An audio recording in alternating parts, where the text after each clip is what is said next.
So you start sweeping little things under the rug and minimizing them and giving the benefit of the doubt, which is a recipe for disaster when you are dealing with someone who is in fact toxic. Welcome to the One Girl Revolution podcast. It's your girl, Kate here. This is the place to find inspiring stories of world-changing women and girls every single week. We have a new, unique story coming your way every single week, so make sure that you subscribe to the One Girl Revolution podcast on Apple Podcasts, Spotify, YouTube, iHeartRadio, and everywhere you listen to podcasts. Check out our website at onegirlrevolution.com. That's the number onegirlrevolution.com to find all of our over 190 episodes of the podcast. Please listen to all of them and share them. You can watch our Emmy-nominated documentary series, donate to our nonprofit organization to help us continue our critical work to elevate women's voices and their stories, and so much more. Go to onegirlrevolution.com today.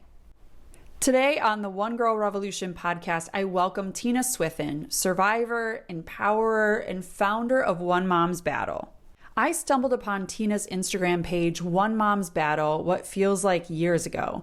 I started following her page and have been absolutely blown away by the community that this page and her blog have created, their stories, and the resilience and strength of all of the women and children who are part of this incredible community. As Tina shares in this episode, she was raised in the family court system. She was born to teenage parents who struggled with addiction and other issues.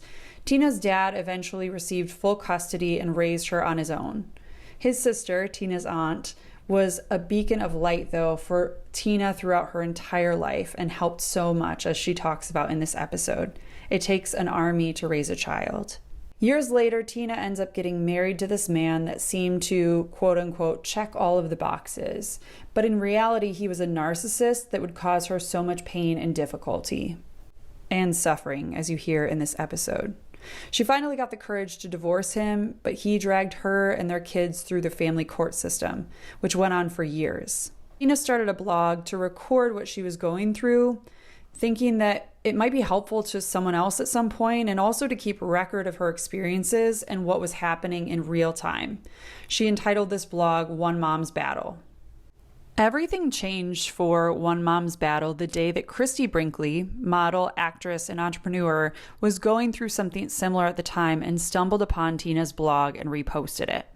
Tina's blog went viral, and she had obviously tapped into a dire need for so many women.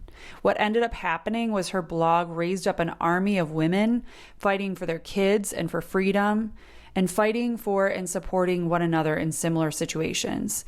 It's absolutely incredible what One Mom's Battle has become and what they continue to do every single day. In this episode of the One Girl Revolution podcast, Tina shares her own life story. She tells how she met and married her ex-husband, the signs she ignored, and how she ended up seeing the truth and having the courage to divorce him. She tells the story of her hurricane of a divorce because of this narcissist. She shares how and why she decided to start One Mom's Battle and the incredible impact that this community is making in the world. She shares from her own experience and from the experience of so many women who are part of One Mom's Battle, how we can spot narcissistic behavior, what we can do to help others going through the family court system or someone who's dealing with a narcissist, and so much more. Tina's story in this episode will blow you away. So without further ado, here's my conversation with Tina. Tina, welcome to the One Girl Revolution podcast.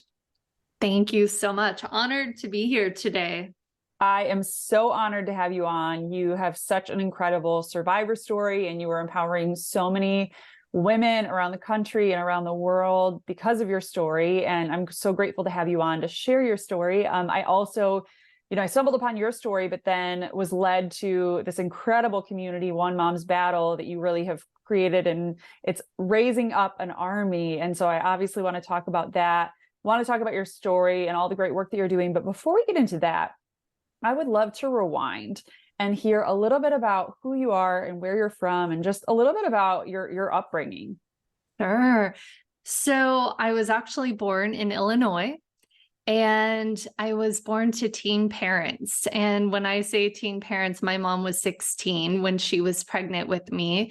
So that, lays a platform that, you can only imagine, because neither one of them were equipped to parent at that age. And my mom struggled with mental health issues, which didn't really start until after I was born.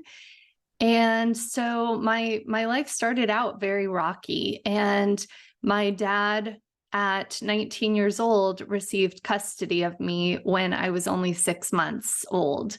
And, it's, I look at kids, young men his age, and think, how in the world did he pull that off? He, raised me solo for the first couple of years of my life. And so my life really started in the family court system. It is truly a lifetime journey that I've been on both sides of that. And when I was about 9, we moved to California, and most of the time it was my dad and I, against the world. And it was a very unconventional childhood. There was a lot of addiction with both of my parents. And so I grew up, seeing things that, having a different view of the world than a lot of my peers, and a lot of challenges that, I'm proud to say I've overcome, and I've been a cycle breaker. You are a cycle breaker, and I know now your children are going to be cycle breakers as well. It's amazing when women, we're so resilient, we're so strong, we're stronger than we know oftentimes. And I'm sure even in your own life, you look back and you're like, wow, I can't believe that I overcame that. Like, how did I even find the strength? But we're oftentimes stronger than we know. And the power that women have to not only change the trajectory of their lives, but also the lives of their children and generations to come. And also, I'll give a shout out too to, everybody, every dads too can also have that same power. But I'm always blown away by women and our resilience to really change that trajectory. Right. And, I've had so many mental health professionals, therapists over the years hear my life story, especially my childhood, and say, how are you okay? Who was the person in your life who was truly your rock? Who, and I can say that was my aunt, my dad's sister, who was really my touch point on all things growing up, and my safe space to go to or to talk to. And so, when I am thinking of the women in my life, in that category, it would be her. And sadly, I lost her about 1.5 years ago, but I really credit her with helping to guide me and helping me to navigate these things that were so much bigger than me, and I wasn't equipped as a child to deal with. So I'm grateful. There are a lot of women in my life who inspire me and have helped to create the person I am today. So you mentioned earlier that you have spent your whole life pretty much in the family court system. I'd love to transition and talk about your experience as an adult in the family court system. So first of all, how did you and your ex-husband meet? And can you talk a little bit about that? And I know he also was a narcissist. So like, looking back, did you see red flags? Did other people see red flags? But I'd love to know a little bit about your relationship. Yeah, it's really interesting because prior to meeting him, I had dated the bad boys, the long-haired, the guys in the band, all of that. And I got to the point where you get tired of being cheated on. You get tired of, living this roller coaster. And so around the age of 23, I would say, I took 1 year off of dating. It ended up being 1.5 years. I went deep with a therapist. I agreed, I will stop dating. I'm going to invest in myself. I want to unpack all of the baggage from my childhood. I want to make sure that I'm making healthy choices. And I don't even know what those look like at this point. And it ended up being a year and a half of no dating and just really doing a lot. I had never been to lunch alone. So I went on a trip by myself. And that was, I felt like I was on top of the world. And I had my own business and had a good job and I was doing really well in life. And my therapist and I both agreed, you're in a good place, to start opening that door, start dating. And my ex-husband was one of the first, probably about the fourth or the fifth date I went on. And, each time I went on a date, I would report back to my therapist and say, I had a red flag about this person, or it was an orange flag, about this person. And she was helping me to navigate all of this and talk through it. And when I met my ex-husband, I remember thinking, it all looks great. Everything sounds great. I am getting poetry left on my car window when I go out to work in the morning. I'm getting flowers delivered to the office. Anything I verbalized, if I said I, have wanted to visit Portland, I would have tickets to go visit Portland, and so and he came from a family that appeared very stable. His parents had been married 30 years. They had 4 kids.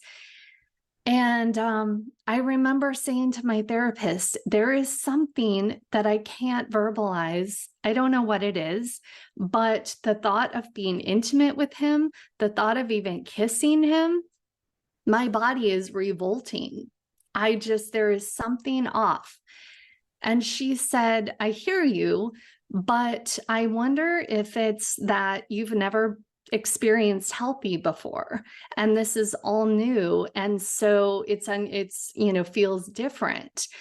And that made complete sense to me because she was right in that moment and with the thought path she was on. And so I will say I really pushed myself past that. And part of it was I was checking myself going, am I being vain? I mean, I'm sure some people, think he's attractive. He wasn't attractive to me, but all of the other things were there. And so I really pushed myself to go forward in this relationship. And looking back, that was a red flag I should have listened to, is my own instincts. And for a long time, things were wonderful. Things where I felt like, wow, this is what it's like to date a man. I had dated boys in the past, and this is someone who is clinging to my every word, really seems to care, over the top. What I now know is love bombing, like I touched on. But it was extreme and things moved very fast. And now I recognize that as another red flag. He had been offered a job about 4 hours away from where we lived, and within 3 months of dating, invited me to come with him. So I did. And, now I recognize the isolation, and that really started off the perfect storm. And I had, in hindsight, when I look back at all of this, I really see how much he had presented himself as the savior, the best thing that had ever happened to me, to my family, to my friends, to me. He really positioned himself as the Band-Aid that he believed I needed. And when I had talked him up so much to my friends and family, and they were all so happy for me, then how do you go back when little things start creeping in? And I would justify these things in my mind. No one's perfect. I'm not perfect, and how do I tell my friends or my family who are so happy for me and believe he is everything he has said he was? And we had no reason to doubt that. So you start sweeping little things under the rug. and minimizing them and giving the benefit of the doubt, which is a recipe for disaster when you are dealing with someone who is in fact toxic.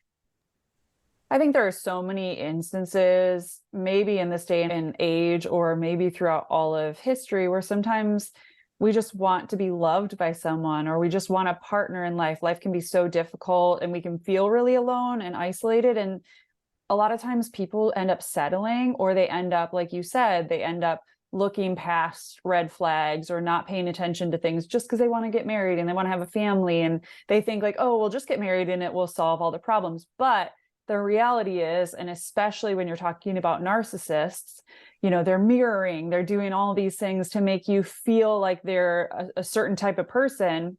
And then at some point the mask comes off, or the love bombing that you mentioned, the isolation, right? Where they start encouraging you in little ways, trying to get you away from your friends and family and people that are close to you. So then you only have them. And so then you really feel isolated from the rest of the world. Right. And I would even add to that, from my personal experience, I felt so lucky to be embraced by his family because of how broken my childhood was and how dysfunctional my upbringing was. I thought, I am not worthy, but oh my gosh, the fact that he is willing to overlook all of that, because, he really promoted how much he wanted to be just like his parents, he, and that divorce was not in their dictionary.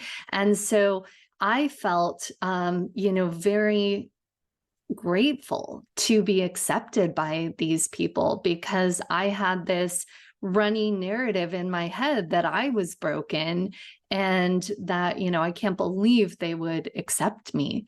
And so I think that was the voice in the back of my head that, that really played into that benefit of the doubt and just wanting to be loved and all of that.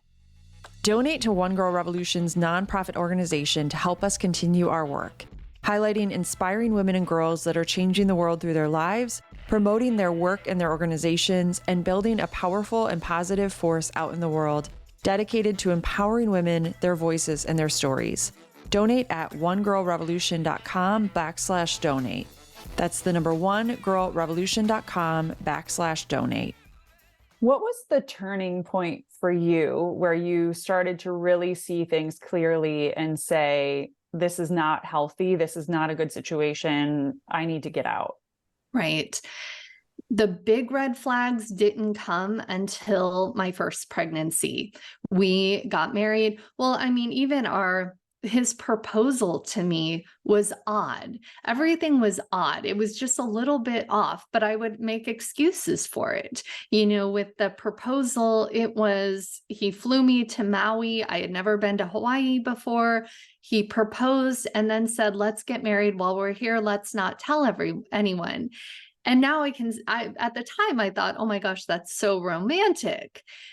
But the proposal felt like a business transaction. And I chalked that up to nerves. How cute. He's nervous. And then now I see the, let's get married and not tell anyone as control. That there was, maybe he was worried that someone would try to talk me out of it, or who knows what. So looking back, there were lots of things that stood out. He wanted me to sign, while we were in Maui, he presented me with a prenup. And one of the things in the prenup was that if I got pregnant, we were not planning to have kids, but if I did, he wanted me to return to pre-pregnancy weight within a year. In a prenup. What?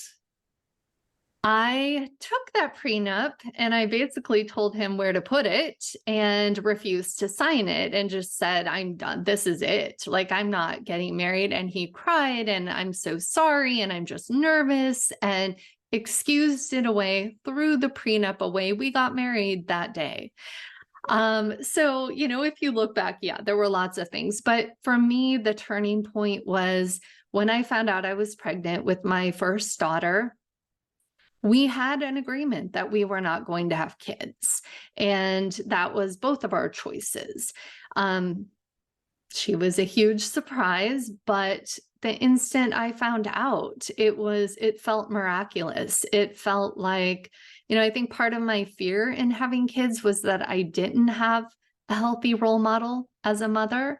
And so I did, it was terrifying to me. But in that moment, everything changed for me. And he didn't handle it well. He actually looked at me with this inner rage that scared me.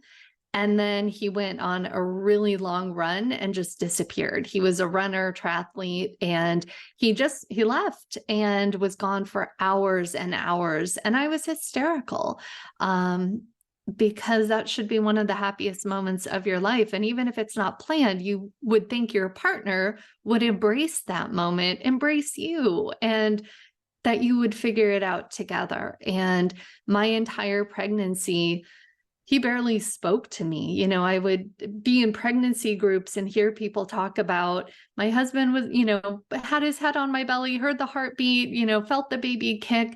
I didn't experience that.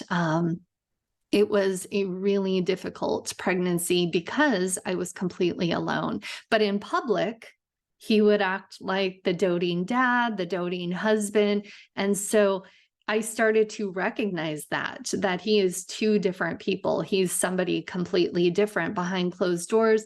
And then the financial deceptions started and a lot of lies. And whenever I would question or challenge, he would basically say, you grew up impoverished, you are white trash, you have no right to be asking me. This is how the real world works. This is how people operate in a normal environment. So I got to the point where I just felt so beaten down that it was almost too painful to challenge him. And that was by design. That was not, it was exactly what he wanted me to get to the point where I had no voice. And that happened over the years. What was the point that you were like, I have to get out of this marriage? I can't do this anymore. Was there a breaking point? The IRS showing up at our door and freezing everything. And then shortly after finding out that we were $1.6 million in debt. So that was huge. There was a lot of money owed to a lot of people. It was to the point that he had used his younger brother's credit. His brother was in college, over $100,000. I mean, that was just one tiny piece of it. But when I started finding out the reality of our world, he wasn't someone that was out cheating on me with women or other people. It was financial. That was his mistress. And he was borrowing. I still don't know the extent of what happened or how it happened, but we lived a very, a big lifestyle. We lived in a gated community, a huge brand new house. We had lots of brand new cars. I always wondered, why do two people need this many cars? And, his stress relief was buying things. It was spending. And so there were days he would come home with 2 cars in one day and then brag about evading the system, that if you buy 2 cars in a short period of time on the same day, that they didn't register on your credit report. And it was just unbelievable. I look back and it still doesn't feel real. It's, so that really sparked me going to therapy. And I had begged him to go to therapy for years. And I remember him refusing. And so I ended up sitting on a therapist's couch, hour and a half, first session. She walked across the room and brought back the DSM-5 and said, I want you to read this excerpt. And it was narcissistic personality disorder. And she said, I can't diagnose him, but this is very much what I believe you're up against. And then she followed that with, there's no fixing this. You either accept that this is your life or you leave. And my little girls were 1 and 3 at the time. And I have a, very difficult health diagnosis. And I had been made to believe that I would fall flat on my face without him. And so after 9 years of emotional and psychological abuse, I really believed all of those messages he had given me. It's an alternate reality ultimately that narcissists are living in, and they talk so consistently to you that you almost start to believe it. You're living in an alternate reality as well, and thinking like, oh yeah. And I think also, like you shared before, your upbringing, sometimes you have these situations in a relationship where it's like, oh honey, you just don't know. You were raised in a different thing. This is how things should be. And we need to keep our eyes wide open. And I know even there are people listening that maybe they're not in a relationship with a narcissist, but they have family members, or friends that they see these types of things or hear these types of things. And so we need to be aware of what's going on, and which is why I love so much that you have shared your story so openly with the world. I want to talk about your divorce, because you describe your divorce as a Category 5 divorce hurricane. And what I've read about your story, that is very accurate. Talk to me about the divorce. I walked into the court system like so many other people, believing that if I just told the truth, the court would err on the side of caution when it came to protecting my kids. That was all I cared about.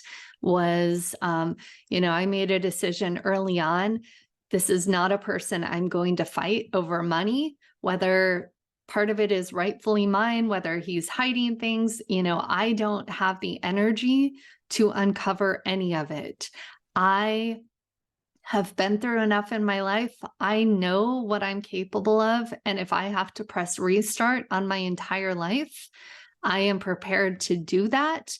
I did have to serve as my own attorney because of the financial abuse. I was not able to hire an attorney, so I was self-represented, which was terrifying. And I quickly learned the reality of our system, that it's, parental rights trump child safety.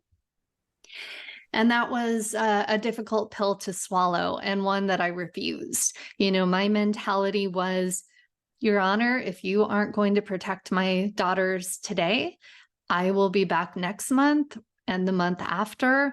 Every time something happens where they're in danger, I will put it in front of the court until someone listens, because I have to go to bed at night knowing that I've done everything in my power to protect these little girls. That's what nature intended for me to do.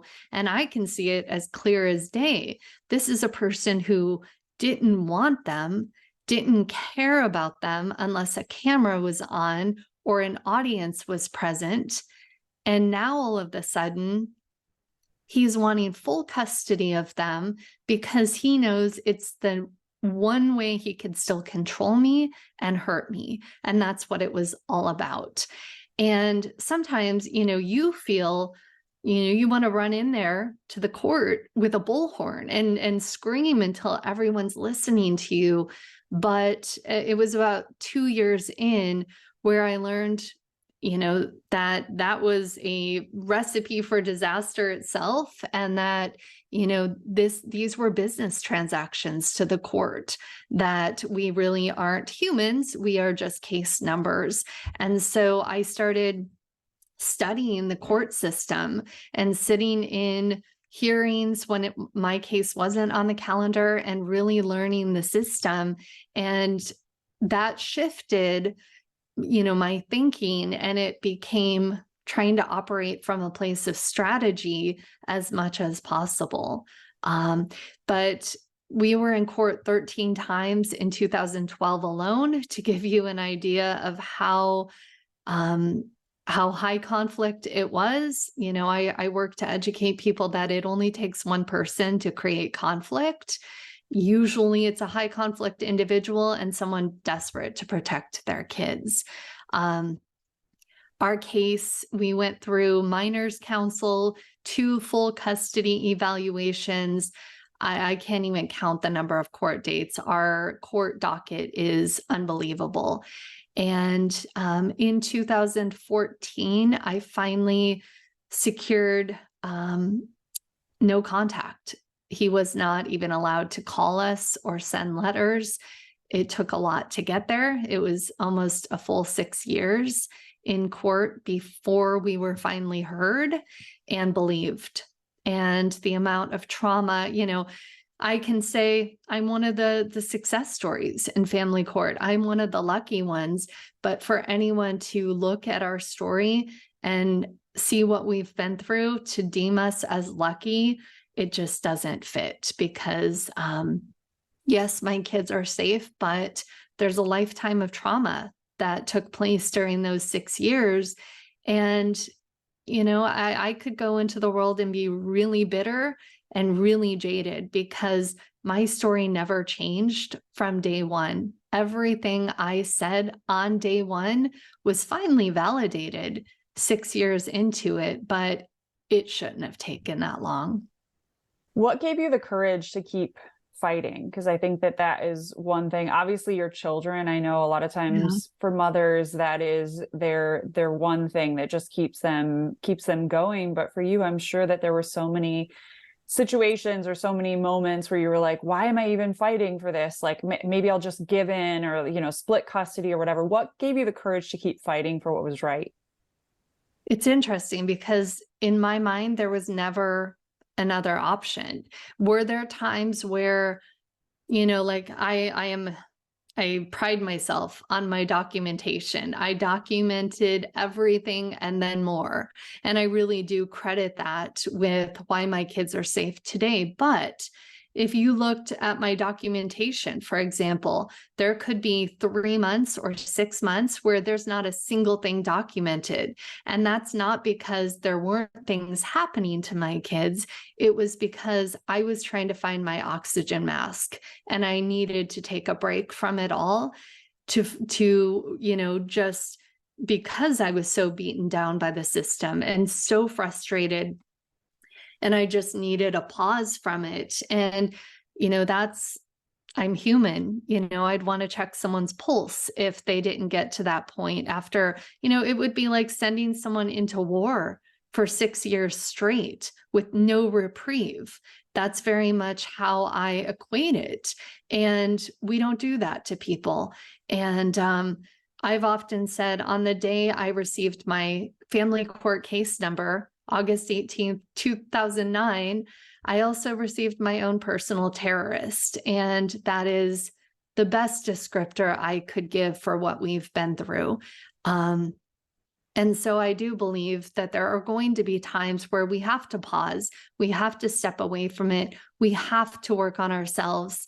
And because our kids are dependent on us, and I do believe that kids can come through these things and thrive, but they need one healthy parent in that equation. And it's us. So in addition to fighting these battles, we have to show up and be the rock that they need.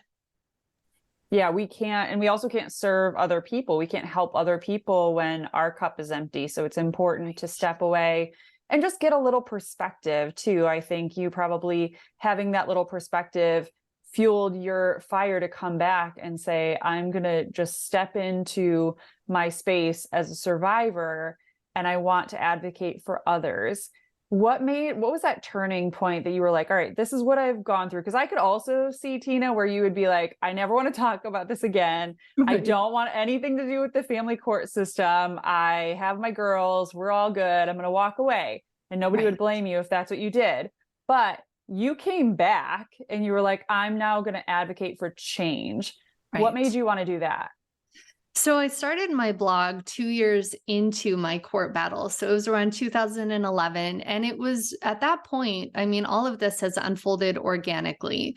I never set out to become an advocate or an author or anything.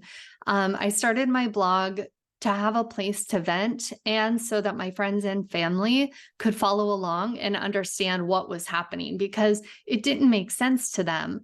And it didn't make sense at all. There was no making sense of it. It's illogical what's happening in family courts across the country. And so I didn't have the energy to try to explain it to people. And half the people are looking at you sideways going, but there must be more to the story. And you're thinking, if one more person says that to me, I'm out. So I started this blog, and then it was discovered by Christy Brinkley, who was going through a very difficult divorce and custody battle herself. And I didn't know that at the time. And she started promoting my blog. And so it really, back then, no one was talking about these things. You could not Google the word narcissist and come up with any other descriptor other than what the Mayo Clinic told you. It was truly untouched territory back then. And because my blog was titled One Mom's Battle and then subtitled Divorcing a Narcissist, when Christy Brinkley put this in the spotlight, that's where people started Googling it, understanding that that's what they were going through. And I went from feeling like I was the only person in the world to getting emails from people in Ireland saying, your story is my story. Thank you for sharing what you're going through. And so it really just started to build organically. And then I wrote my first book in 2012. And, now our community is close to 250,000 people between all of our social media channels. So it's obviously a crisis that is not just one mom's battle. It's the battle of thousands and thousands around the world. That's the power of stories. And that's why even One Girl Revolution exists, because I'm a firm believer that we need to share our stories. And a lot of times what we've gone through or what we're experiencing will empower other people, right? Like if one person stands up and that's your story, here's one mom's battle that's now become this incredible, vibrant community. I love following, it's heartbreaking. I love following your Instagram and all your social channels and seeing some of the other stories. Because I know that, a lot of times you're sharing other people's experiences or stories or things that are happening in real time so that people can advocate for one another and support one another. But it's heartbreaking too, because we see the flaws. There's so many flaws in the system and there's so much work to be done, but the work is better done in a community like what you created. Absolutely. It's such an isolating journey. And when my platform started gaining traction, I remember thinking, if I could help one other person feel less alone in this, my job is done. And, I will say the one-on-one stuff, the really amplifying stories didn't start until 2014 when my own kids were safe. I could not have done both.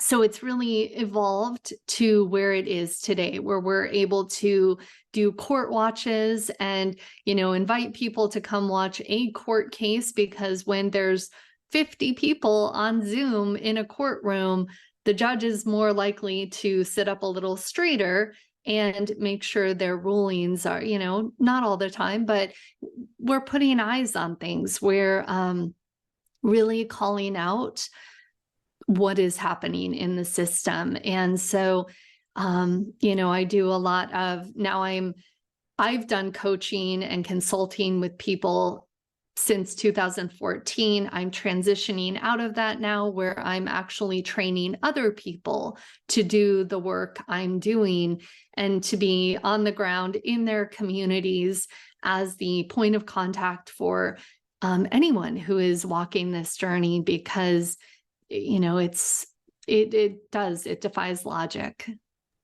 It starts with awareness. And I have even seen on Instagram, I don't know if it's just my algorithm, which probably says a lot about my own life, but I have seen so much more about narcissism or about different moms' stories, not just because I'm following one mom's battle, but I think that people are more starting to share their stories more, which is so important and so good. Because like I said before, it empowers other people to share their stories. One thing I want to ask you about one mom's battle, the community as a whole, is there a story or two that you could share about the impact that maybe it's your story or maybe it's the community that you're like, yeah, this embodies the work that we're doing and this is how we're helping people in a tangible way? There's a story that is currently unfolding out of Santa Cruz County, California. And, in addition to piggyback on what you had said about people coming forward and sharing their stories, what we're starting to see happen is the kids are coming forward, and they're recognizing the failures and the flaws in the system, and that their healthy parents' hands are tied. So these kids are becoming empowered and reaching out and asking for help. And I've said for years, these kids are going to be the change, whether it's when they become teenagers or young adults. But I'm seeing that a lot, almost weekly. I'm getting emails from kids, teenagers across the country.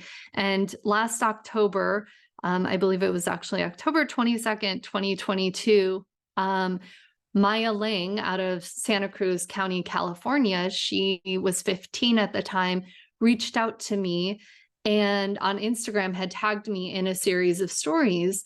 And her family was, had been in a very difficult custody battle, and she and her brother were being sent to a reunification camp, which is just, I encourage people to educate yourselves on what's happening when it comes to this topic of reunification camps. We have a website, alienationindustry.com, that really highlights these issues.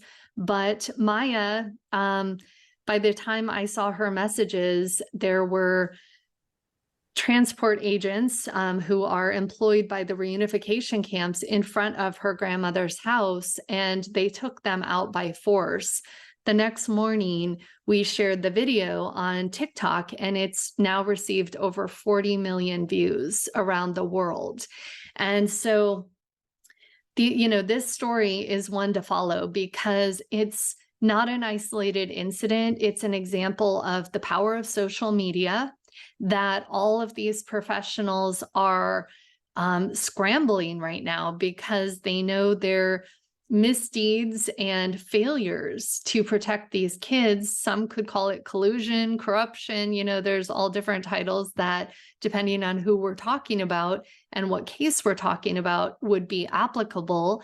But, I think that case has raised awareness for so many others across the country. And it's, we have people reaching out, doing documentaries, doing major media reaching out, wanting to do stories on this topic. And so I really do believe we're moving towards a tipping point. And when it comes to reunification camps, which is a big part of my advocacy, Maya Ling will be a voice in the change, and so will all of the other kids who are following in her footsteps. It's what we've needed for a long time. I think that's so important that you mention children, because I'm so blown away and inspired by the younger generations and their creativity and their thought process. And they also just have this very clear, this is good, this is bad, this is a positive thing happening in the world and this is a negative thing, and we need to shed light on it. And they're so courageous too. Right. You sharing that story of Maya, it's just incredible, the spokespeople that they're going to be. That's the thing that gives me hope for our future, is when you have young people like that. Well, and Maya's friends who are, just cannot believe that something like this could happen in their community to one of their peers, one of their close friends. This group of girlfriends that she has inspires me. I've been to the Sacramento State Capitol, met with a legislator with this group of girls. They have organized multiple protests in Santa Cruz. They helped organize the protests in Sacramento. They're going to be instrumental in legislation that is being passed in California, Peaky's Law. It gives me hope across the board, not only kids who are in the system, but kids who cannot believe that this is happening in today's day and age. If you like what you're hearing on this episode of the One Girl Revolution podcast, please subscribe on Apple Podcasts, Spotify, Stitcher, YouTube, or wherever you're listening right now. We have new inspiring episodes coming out every week, and you don't want to miss a single one. Subscribe to the One Girl Revolution podcast today. When you look at the world, I know that this is a big loaded question, and you talked about reunification camps and some of the other facets of what's going on within the family court system.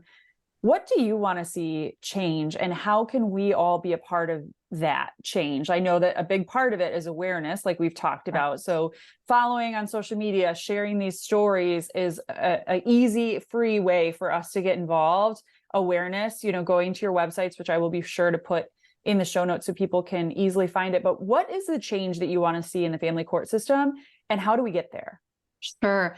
Great question. So last year, Caden's Law was passed at the federal level with the Violence Against Women Act.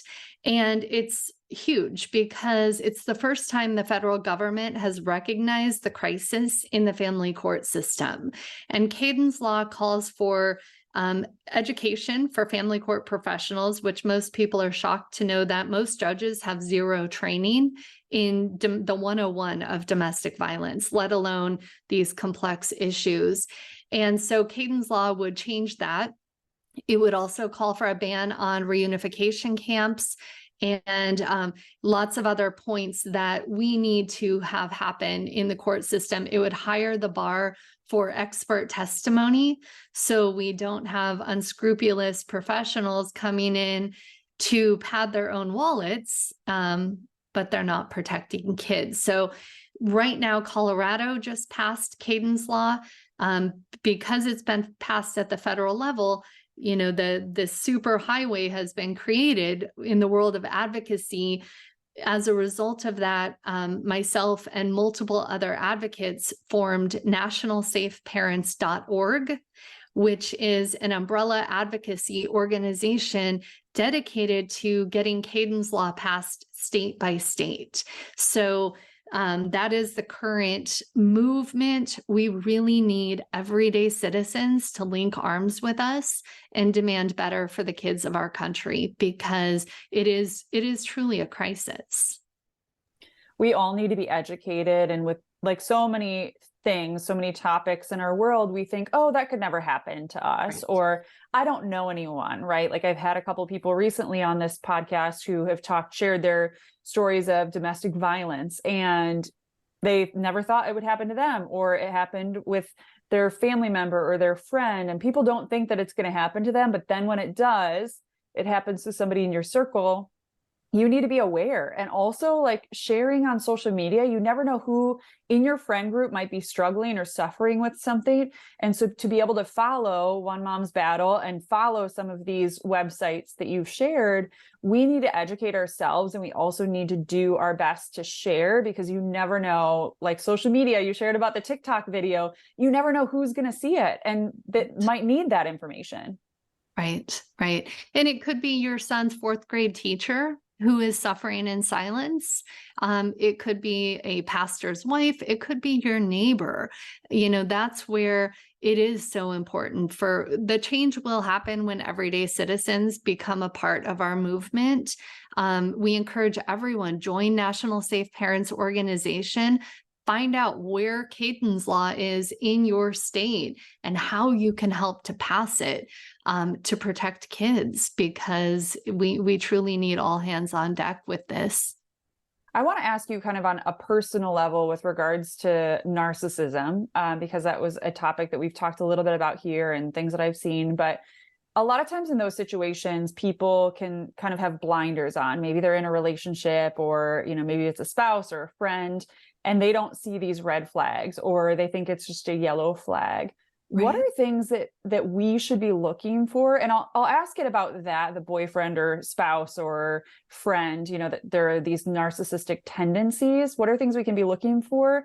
And then also on the flip side, if we know someone who's in a relationship like that, what can we do? What can we do to support them or shed light if there's anything we can do? Right. I think education is so important. For those who aren't following Dr. Ramani, she is her knowledge and expertise that she brings to the world of narcissism is unparalleled. And she's a true inspiration. I'm lucky to consider her a dear friend. The way she speaks to people, even on YouTube, you feel like she is talking to you. And, I've watched her at live events, and when she's talking to people, you can actually watch healing take place because she is so present with them and validating. She is, if you are looking for an overview on the topic, do a marathon of her videos, share them with people. You never know who is going to have that light bulb moment. If somebody is already in this type of relationship and they recognize it, they need support. They need to know that, because so many of us, we have been beaten down emotionally, psychologically, to the point where we believe the messages that we've been given for so long. And we're terrified to leave because we do believe we're going to be all alone, and so people need to know they have a safe spot to land, a net, if they do make that brave decision. And unfortunately, what we know about domestic violence, until that person is ready, they have to be the one to make that decision. But being there for them unconditionally, giving them the resources, local, domestic violence resources, safe housing, all of those things, they need to know what's available to them. So when they do decide to go, they are equipped. What about for a friend or family member of someone who is currently in the family court system? What can we do to support them? And maybe it's something similar, just being present in their life. Yeah. It's get to know the court system. I remember what it was like when people were telling me their opinion. It's almost like if you have a health diagnosis and everybody wants to dump on you, what juice you should be drinking or whatnot. It's similar. Logic is gone from family courts. So you trying to impart logic or whatnot is likely not going to work. The best thing you could do is really learn your local system, who the players are. It makes a difference, who the judge is, all of those things. And the resources available in the court system, go sit with them in court and be just, I didn't need someone to be there telling me what I could have said differently or anything like that. Just someone sitting by them so they aren't alone, and helping them to center during, breaks or recesses from court. That safe spot is so important to survivors. You have so many great things going on. I know you have multiple books. I will be sure to link all of those books so people can check that out. They can follow the blog. They can follow you on social media. I will put all the websites that you mentioned so people can easily educate themselves and share that information. Where do you go from here, Tina? In your dream of dream worlds, what do you see as coming up in your future? And what are you working on? Do you have new books? Do you have other things going on? I know you mentioned coaching, teaching other people to become coaches. Tell me about all that you have going on and where you go from here. A big part of my focus right now is scaling back, due to my own, we know the body keeps the score. Trauma, does take a toll. And so I've been dealing with some health issues recently. So I am scaling back. I have a lot of torches to pass. I'm training people to do this work because It is so needed, but also training those same people on how to get involved in being the change and making sure that we have improved legislation. But, I think a lot of my focus is going to be educating people on social media, making sure we have lots of state chapters, we have country chapters, so private groups, supporting in those areas so that people are connected to others in their own communities, and then really using my platform to amplify the messages of National Safe Parents Organization and others who are out there working so hard night and day to protect kids. There are so many amazing advocates that I'm honored to walk alongside of, and I want to make sure that their voices are loud, and I want to continue to do that. We need to do the best job that we each can to also amplify those voices. When we see someone doing good or speaking up, support them, even, sit with them, like you mentioned too. Sometimes we don't have to become this mouthpiece or this big amplifier. We don't have to pick up a megaphone and start screaming about whatever's going on. Sometimes it's just a simple follow or sharing what's going on or signing up for your email list. So like I said, I will put all of the links to your different websites so people can get involved and continue to support the work, the incredible work that you're doing. Tina, if you could get to the very root of the driving force of why you do what you do every day. I know you mentioned that you're scaling back, and rightfully so. You're a woman of many talents and you have so many things going on. But if you could get to the very root of why you keep doing this work, what would that root be? I want to make sure that if, God forbid, my daughters ever end up in this system, that it is a different experience for them and that child safety is prioritized. But, bigger than outside of my personal sphere and realm, I don't know how anyone can go through this system and see what I've seen. I have a big vantage point of a worldwide crisis. And more than most, have an insight into their own local system. I see the big picture of this, and I don't know how to see what I've seen, hear what I've heard. I've lost so many moms in my community to suicide because they are in such dark places. And, I want to keep raising awareness until there is change. We all have to, but I don't know how to walk away until things are corrected or at least moving in the right direction. And I feel we all owe that to the kids who have been failed in the most horrific ways. And so many of the moms that I would consider friends who we've lost in this battle, to murder, to suicide. It's where my heart is. We have to do better. We have to do better, and we all play a role in this. We all can check in on our people. You never know what somebody is going through. I know that's kind of become a kitschy phrase in the culture, but it's true. We need to check in on our people, and we all are struggling with things. There's never enough minutes in the day to check in on everybody, but if you know that somebody is going through something or you haven't heard from somebody in a while, like check in on them, just let them know that you're thinking of them and that you're there if they need anything. We need to do a better job of checking in on our people. And so I'm really just so inspired, Tina, by everything that you're doing and by your incredible community. I can't wait to continue to follow everything that you're doing. Like I said, I will put all the links in the show notes so people, I encourage all of them to follow you and get involved in the work that you're doing. Before I let you go, I always end this podcast on a couple questions. So I have two final questions for you.